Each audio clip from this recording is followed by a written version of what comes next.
राधे राधे। ग्रंथों में लिखा गया है कि यदि मनुष्य मौन रहना सीख ले तो उसकी अधिकांश समस्याएं स्वयं ही समाप्त हो जाती हैं। और सत्य में मौन में बड़ी शक्ति होती है, बड़ा बल होता है, किंतु वो बल किस काम का जो समय आने पर आपके काम ही ना आए। क्या सदा मौन रहना उचित है? नहीं। इतिहास साक्षी है। संसार में अधिक विपदाएं इसलिए आई क्योंकि समय पड़ने पर मनुष्य उसका विरोध नहीं कर पाया, मौन रह गए। यदि मौन रहना शस्त्र है तो उसका सही समय पर उपयोग करना भी आवश्यक है। यदि अकारण मौन रहोगे तो बुरे तत्व उसे सहमति समझ लेते, फिर धीरे धीरे वो आपका स्वभाव बन जाता है, आपका अभ्यास हो जाता है, और फिर आपका व्यक्तित्व एक साधारण से पाषाण के भांति बन जाता है। अपनी वाणी का आवश्यकता पड़ने पर सदुपयोग कीजिए। वाणी को कब वश में रखना है और कब मौन नहीं रहना है, इससे भी अधिक महत्वपूर्ण है ये समझना कि उसे कब तोड़ना है। राधे राधे। में हम कई लोगों से मिलते हैं, आप भी ऐसे कई लोगों से मिले होंगे जिन्होंने स्वयं को असफल मान लिया, निराश हो चुके, जिन्होंने ये स्वीकार कर लिया है कि इस जीवन में उनसे कोई कार्य हो ही नहीं पाएगा, वो कुछ कर ही नहीं सकते, किसी कार्य के वो योग्य ही नहीं। किंतु ऐसा नहीं, इस संसार में ऐसा कुछ भी नहीं है जो योग्य नहीं है। कोई ऐसा अक्षर नहीं है जो किसी मंत्र का भाग ना, कोई ऐसी जड़ी बूटी नहीं है जो औषधि ना, कोई ऐसा विष नहीं है जो समय आने पर अमृत ना बन जाए। और इसी प्रकार कोई व्यक्ति अयोग्य नहीं होता, उसे अयोग्य बनाती है उसकी सोच। इसलिए स्वयं को जानो, जान जाओगे कि आप क्या, अपने अंतर मन को जगाएं।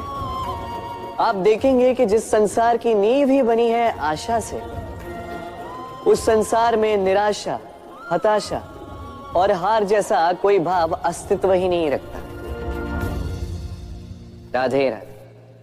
यदा यदा हि धर्मस्य ग्लानिर्भवति भारत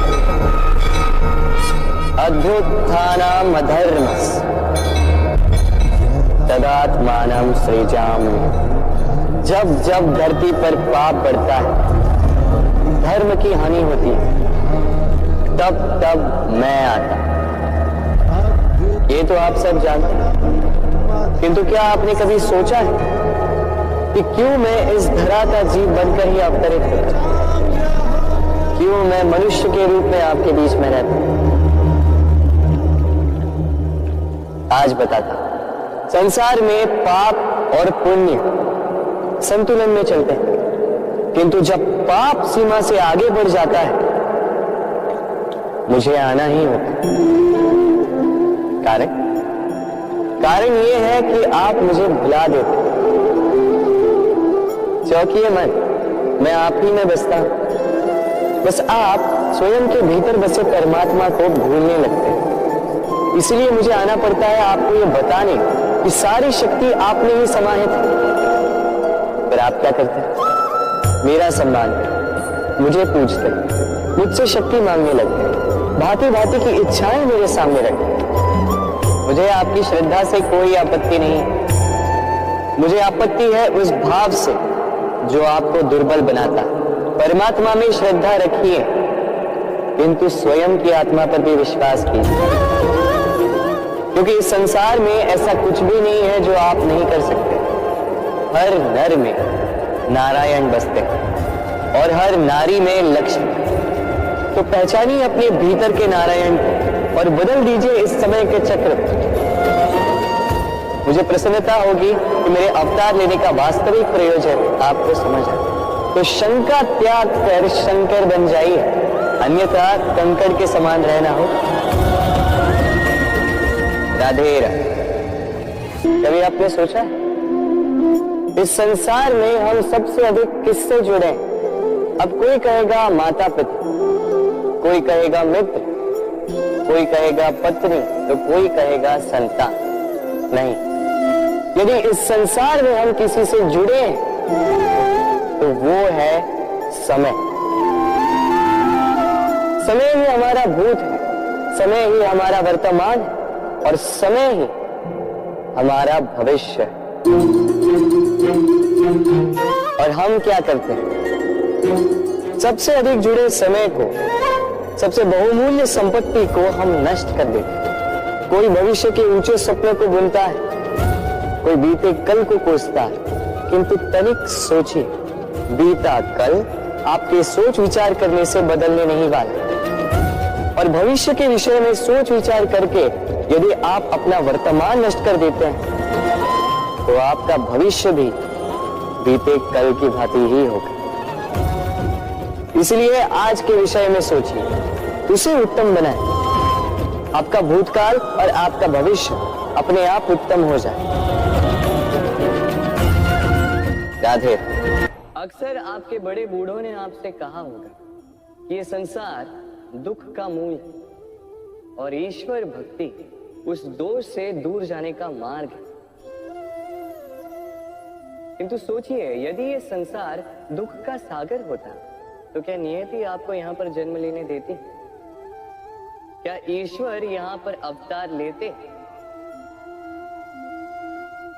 जब समस्याओं पर हमारा वश नहीं चलता, हम आरोप लगाते हैं इस संसार पर। यहाँ के लोगों सोचते हैं कि काश मैं यहाँ पे आया ही ना हो। एक किसान बंजर धरती पर जाता है और अपने परिश्रम से उसे लहलहाते खेत में परिवर्तित करता है। एक दर्जी जिसके पास एक सामान्य सा वस्त्र आता है, अपने परिश्रम से उसे एक सुंदर वेश में परिवर्तित कर देता है। आप भी परिश्रम कीजिए।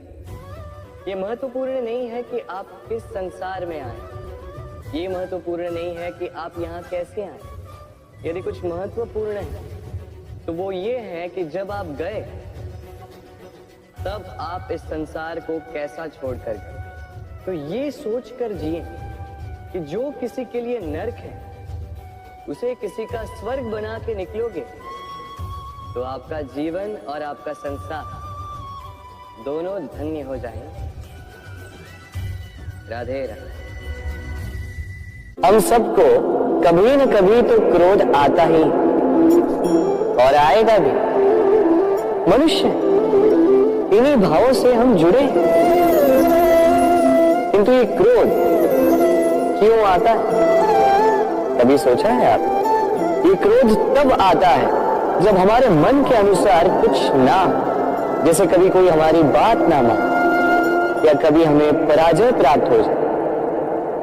किंतु इन सारी परिस्थितियों में आधार एक ही है कि कहीं न कहीं, किसी न किसी स्थान पे हम दुर्बल हैं। क्रोध जन्म लेता है हमारी दुर्बलता से और फिर वो हमारी सबसे बड़ी दुर्बलता बन जाता है। यदि क्रोध को वश में न रखा जाए तो भ्रम जन्म लेता है। यदि भ्रम को वश में न रखा जाए तो विवेक व्याग्र होने लगता है और यदि व्याग्रता को वश में न किया जाए तो व्यक्ति का तर्क ही नष्ट हो जाता है। सोचने समझने की शक्ति शून्य हो जाती है और फिर उस व्यक्ति का पतन हो जाता है। इसलिए अपने क्रोध पर वश रखें और अपने मन को शांत होने के लिए करें। राधे राधे। व्यक्ति किसी और वस्तु या भाव से परिचित हो ना हो, भय और भविष्य दोनों ही व्यक्ति के मन में सदैव रहते हैं, जिनका अस्तित्व व्यक्ति के अस्तित्व पे भारी रहता है। विचित्र है ना? वह वो है जिसे आप नहीं जानते, जो अनजान है, और इसी कारण आपको भय लगता है कि ना जाने क्या होगा। भविष्य वो है जो अब तक घटा ही नहीं, तो जो घटा ही नहीं उसके विषय में चिंता क्यों? आपके हाथ में है वर्तमान। वर्तमान के कर्म सत्य मन से कीजिए और सोचिए ये कि अपने कर्मों को और कितनी श्रेष्ठता से किया जा सकता है। इसलिए आप विश्वास कीजिए, यदि वर्तमान के कर्मों को आप सत्य मन से करोगे तो भय स्वयं ही निकल जाएगा और भविष्य का फल अवश्य ही मीठा होगा। इसलिए भय और भविष्य से डरना छोड़ दीजिए, इस वर्तमान को जी। राधे राधे। हम अपने संबंधों के साथ जीते हैं, उत्सव मनाते हैं, खेलते हैं, खाते हैं, आनंद मनाते हैं, किंतु जब कोई प्रिय हमसे दूर चला जाता है, इस संसार से चला जाता है, तब हम दुर्बल हो जाते हैं, सदा दुखी रहते हैं। क्या ये होना चाहिए? इस प्रकृति को देखिए, वृक्ष पत्तों के झड़ने से शोक नहीं मनाता, वो नए पत्तों के आने का स्वागत करता है। कल आप भी किसी के स्थान पे आए थे और कल आपके स्थान पे भी कोई और अवश्य आए, क्योंकि ये परिवर्तन है, ये इस प्रकृति का नियम है। इसमें शोक कैसे? जो छूटा उसका शोक मनाने के स्थान पर जो मिलेगा या जो आपके पास है उसका आनंद उठाइए। राधे राधे।